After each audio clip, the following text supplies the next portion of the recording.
አሁን እያደረግሽ ያለውን ነገር ማቆም አለብሽ። ህይወትሽ አደጋ ላይ ነው።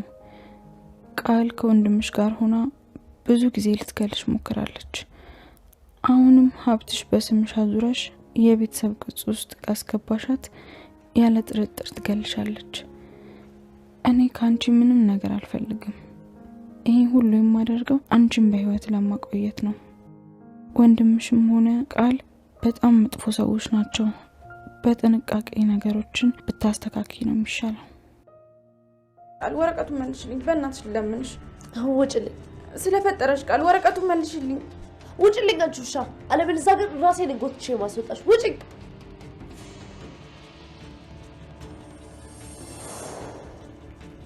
ቃል የዚህን ደብዳቤ ጉዳይ መቼም አትረሳልኝ። በሆነ መንገድ ካላስረሳት ፈልፍላ ታገኘዋለች። አለበለዚያ ለሰላም ብሰጣት እንኳን እኔ እንዳደረኩት ታውቀዋለች። ስለዚህ የሆነ ነገር ማድረግ አለብኝ። አዎ ደብዳቤ ግድ መስጠት አለብኝ። ስለ ዳግም የፍቅር ደብዳቤ ልጻፍና እሱ እንድታይ አደርጋታለሁ። ያኔ ደብዳቤውን ያገኘችው ይመስላትና ይሄን ትረሳዋለች።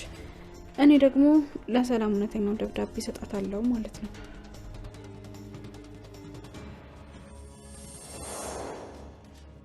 አንደኛው ችግሬ ተፈቷል። አሁን እንደምንም ሁለተኛውን ችግር መፍታት አለብኝ። አይዞሽ ብሌን፣ አያቅትሽም። ውጪ ውጪ እኮ ነው ብለሽ ያዥ ነው ውጪ።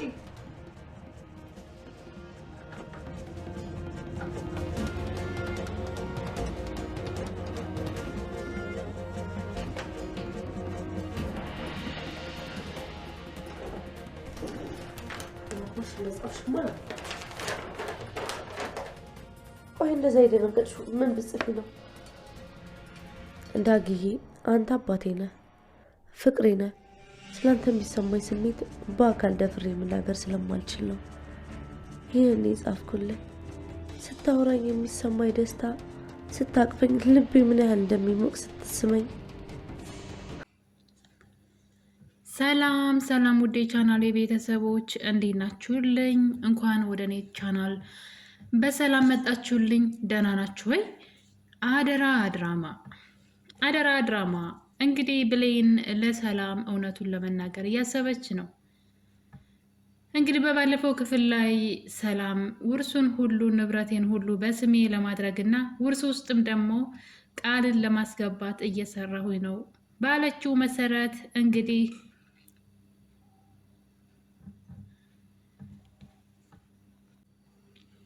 እና እንግዲህ ብሌን ለሰላም እንዴት ልንገራት? አሁን ዝም ብዬ ያለውን ነገር ባስረዳት እኔ ላይ እና ቤተሰቤ ላይ እንዲሁም እናቴ ላይ ቃል የሆነ ነገር መጥፎ ነገር ታደርጋለች ብላ ፈርታለች። ምክንያቱም አብዛኛውን ጊዜ እስካሁን ድረስም ያልተናገረችው ሰላም ብታምናትም ባታምናትም መናገር ትፈልጋለች። ነገር ግን ደግሞ በእናቷ አስፈራርታታለች። በዛ ላይ ብሌን አሁንም ንቅት ማለት አልቻለችም። ብዙ ነገሮችን ለምን እንደማታገናዝብ አላውቅም። ቃል የሰላም ልጅ እንዳልሆነች እያወቀችና የሰላም ታሪክ ከእናቷ ጋር እንደሚመሳሰል እያወቀች ለምን ንቅት ብላ ነገሩን ማስተዋል እንዳልቻለች አላውቅም። እና ለምን ፍዝዝ እንዳለች እሷም እናቷ ጠፍታባታለች፣ ሰላምም ልጇ ጠፍታባታለች።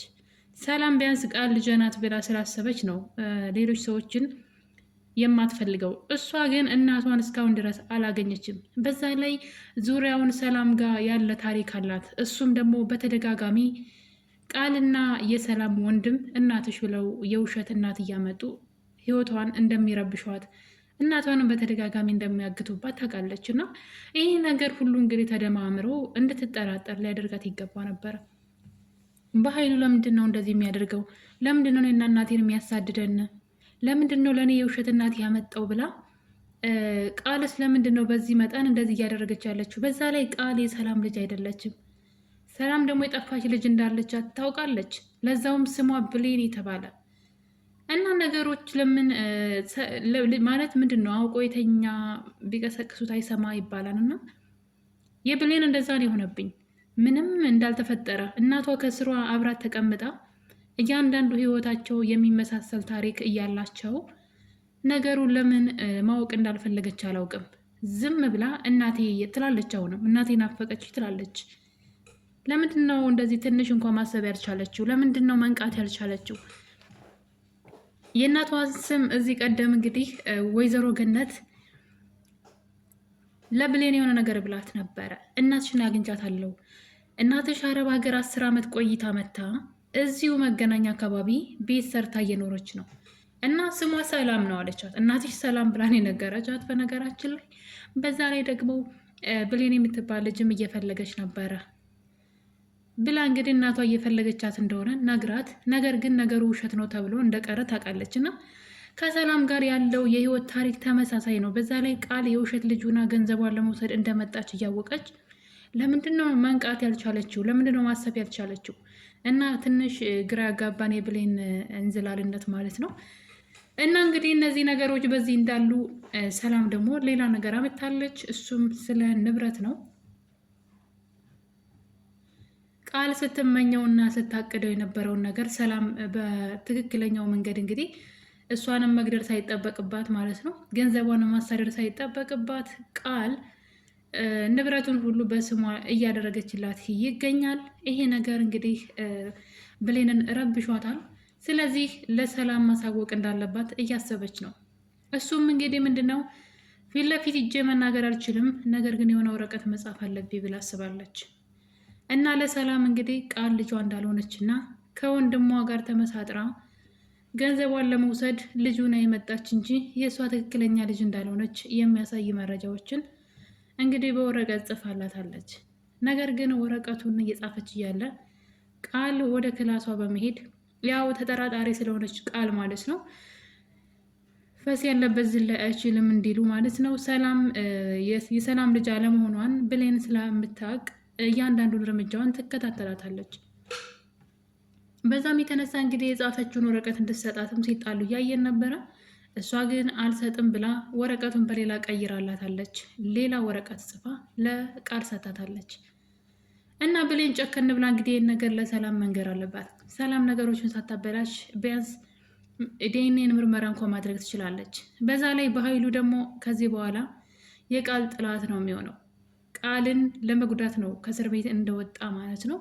ምክንያቱም ያን ህይወቱን ያመሰቃቀለችው ቃል እንደሆነች ስለሚያውቅ አሁን ላይ የሰላምን ገንዘብ የምትመኘው ቃል ወይም ደግሞ አቶ በኃይሉ ብቻ ሳይሆን የብሌን ጓደኛም ጭምር ናት። እንግዲህ የብሌን ጓደኛ ሰላም ተብዬዋ ማለት ነው።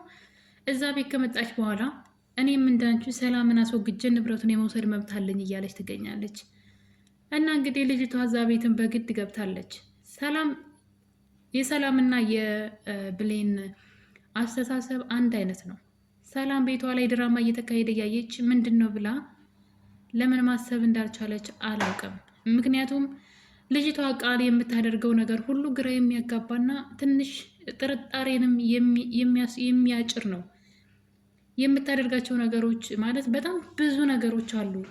የሆነ ነገር በተወራ ቁጥር ስለ እኔ ነው ብላ ከመፍራት የተነሳ በድንጋጤ ስትንቀጠቀጥ የምናያት እሷ ናት። የምትርበተበተው ለብሌን እናት አይደለች ያልሆነችን ሴት እናት ናት ብላ እስከ ማምጣት የደረሰችው እሷ ናት። እና በጣም ብዙ ነገሮችን እያየች በዛ ላይ ደግሞ ብሌን እናቷ የጠፋችባት ልጅ እንደሆነች እናቷ አረብ ሀገር ሄደች እና ለዛውም ደግሞ ብሌን የምትባል ልጅ አስቡ እንግዲህ ስሟ የሆነ ብሌን ይቺ ልጅ ማናት ብላ ለሰከንድ እንኳን ሰላም ቆም ብላ እያሰበች አይደለም። ከልቧ ብሌንን ብትወዳትም ልጇ የምትመስላት ብሌን እንደሆነች ብታቅም፣ ነገር ግን ደግሞ ቃል ያው ልጄ ብላ የተቀበለችው ቃልን ነው። ስለዚህ ሰላምም ብሌንም መንቃት አለባቸው። በዛ ላይ ደግሞ የብሌን አሳዳጊ ወይዘሮ ገነት ብሌን የሰላም ልጅ እንደሆነች ተነግሯታል። ይህን ነገር እያወቀች እስካሁን ድረስ ደብቃት ነው ያለችው። እስካሁን እውነቱን አልተናገረችም። ይህ ራሱ አንድ ትልቅ ጥፋት ነው። እውነቱን መናገር አለባት። ሰላም እናቷ እንደሆነች ሰው እንደነገራትና ነገሩን በራሷ እንድታጣራ ለብሌን መተው አለባት። ዳግም እንግዲህ ሳሚን በጩቤ እየወጋው መስሎን ነበረ። ነገር ግን ሳሚ ተርፏል ማለት ነው። ስንት ውለታ የዋለለትን ሳሚን እንግዲህ በጩቤ ካልወጋው እናቴን እንዳግት አድርገኸኛል ብሎ እንቦ ዘራፊ ሲል የነበረው ዳግም እንግዲህ ሳሚን ከመውጋት ተርፏል ማለት ነው። ምክንያቱም ሳሚ ጠንካራ ሰው ስለሆነ ስለታገለው ነው እንጂ በሰዓቱ ሰውየው ሊወጋው ነበር ማለት በጣም ታግሎት ነበር እና እንግዲህ ተርፏል። አሁን ላይ ዳግም እስር ቤት ነበር የሚሆነው በዚህ ተግባሩ። ነገር ግን ሳሚ አሁንም ዳግምን ሌላ ስራ ሊያሰራው ይፈልጋል። ቃል ጋ ያለው ፍላሽ እንግዲህ እሱ መረጃ ማለት ነው እሷ ላይ ስላለው ሁሉንም ሰው እያስፈራራችበት ትገኛለች። ሳሚንም ሆነ በኃይሉን በዛ ቪዲዮ ነው እያስፈራራች ያለችው። በነገራችን ላይ ቃል በጣም የዋህ ነገር ናት እና እንግዲህ ሳሚ ያንን መረጃ እንድታመጣልኝ ይፈልጋለሁ እያለው ይገኛል። ሳሚ እስር ቤት መግባት አይፈልግም። ቃል ደግሞ ሁሉንም እስር ቤት ማስገባት ነው የምትፈልገው። እንግዲህ እዚህ ቀደም በኃይሉን አሳስራለች። ለጊዜውም ቢሆን መፈታቱ ግን አልቀርላትም። በዛ ላይ ደግሞ ሳሚንም እንግዲህ መጀመሪያ ላይ ቃል ገብታለት ነበረ አብረን እንስራ፣ ከዛ እንግዲህ የሰላምን ገንዘብ ደግሞ ለጋራ እንካፈላለን በማለት ለሳሚ ቃል ገብታለት ነበረ።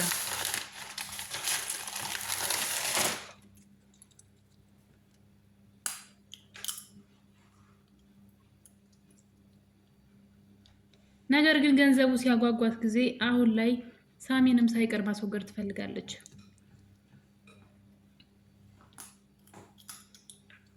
እስከ ዛሬ ድረስ እንግዲህ የሰላም ልጅ መሆኗን የሚያሳይ መረጃ ሳሚ እንዲያመጣላትና ሌሎች መንገዶች እንዲያስተካክልላት፣ በተለይ ደግሞ አልማዝ ተብዬዋ ማለት ነው እሷ እየመጣች ስለምታስቸግራት ነገሮች እንዲያስተካክልላት ሳታሳስረው ቆይታ ነበረ። ነገር ግን አሁን ላይ ራሷ ሰላም ንብረቱን ሁሉ በስሟ እንዳረገችላት ስትነግራት ሳሚንም ወደ እስር ቤት ልታስገባው ነው። ለዛ ነው እንግዲህ ሳሚ አሁንም ዳግምን ተጠቅሞ ያንን መረጃ ካላመጣህ እናትህን እገላታለሁ እያለ እንግዲህ ሌላ ዛቻና ማስፈራሪያ መጥቷል።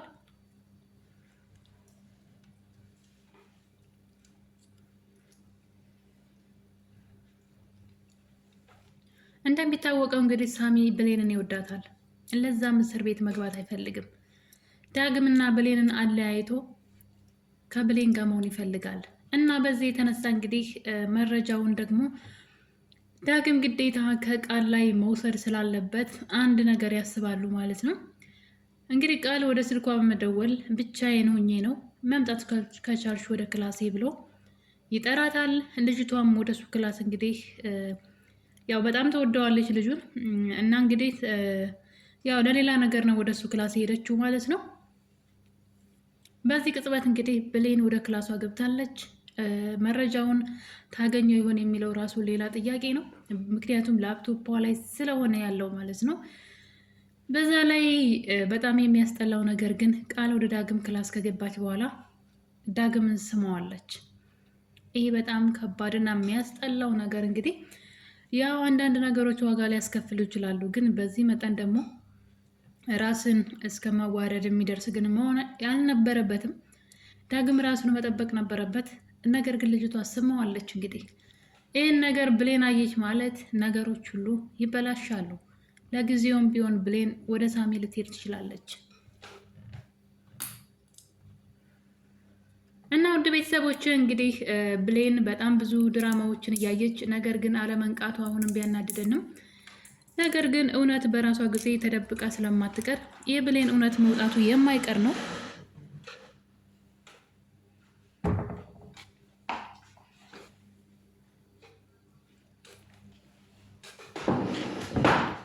በዛ ላይ ደግሞ ገንዘቧን የሰላምን ገንዘብ የሚመኙት ሰዎች አሁን ላይ እርስ በርሳቸው እየተጣሉ ስለሆነ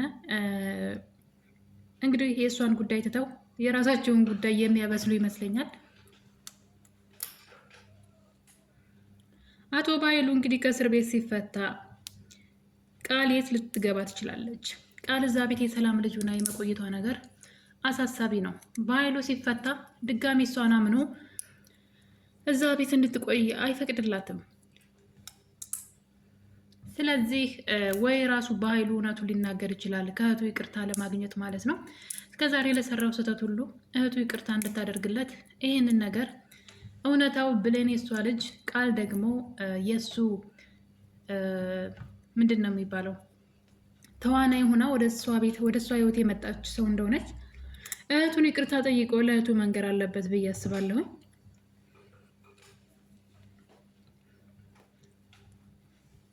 እንግዲህ የብሌን ታሪክ እንዲህ እያለ ክፍል 30 ላይ ደርሷል ማለት ነው። እስካሁን ድረስ እንግዲህ በመጡበት መንገድ ብሌን በጣም ብዙ ነገሮችን እናቷ ሰላም ልትሆን እንደምትችል ሊያጠራጥሩ የሚችሉ ነገሮችን እያየች፣ ነገር ግን ምንም ስታስተውል እያየን አይደለም። በዛ ላይ የብሌን አሳዳጊ ሌላኛውን ስህተት እየሰራች ያለች ይመስለኛል።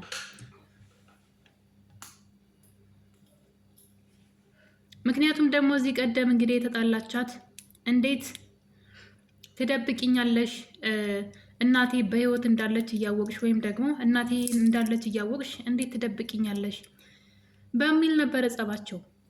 አሁንም እንግዲህ እናትየዋ ይህን ነገር መደበቅ ተያይዘዋለች።